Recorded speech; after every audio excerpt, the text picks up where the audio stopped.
Hisense air conditioner leaking water inside the house. Here's how you can simply fix this, or the common causes. Blocked drain pipe, which is the most common. Dust, dirt, or mold blocks the pipe. Water can't flow outside, so it backs up inside.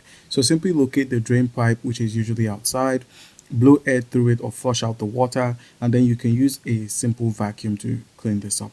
This fixes about 70% of the cases. Now, the next would be a dirty air filter. Why? Because it blocks airflow, it causes evaporator coil to freeze, ice melts, so the water overflows. Now, all you need to do to fix this is to simply remove the filter, wash it with clean water, dry, and reinstall. Do this every 2 to 4 weeks.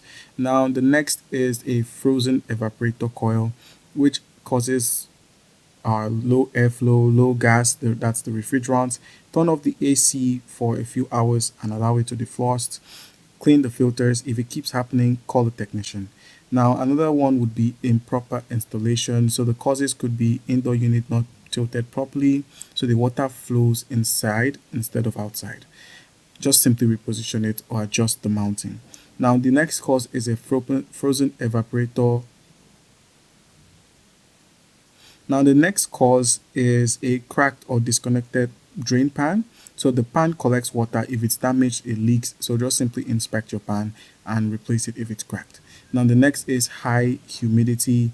So high humidity, if the AC removes more moisture than usual. So ensure proper drainage and make sure there are no faults.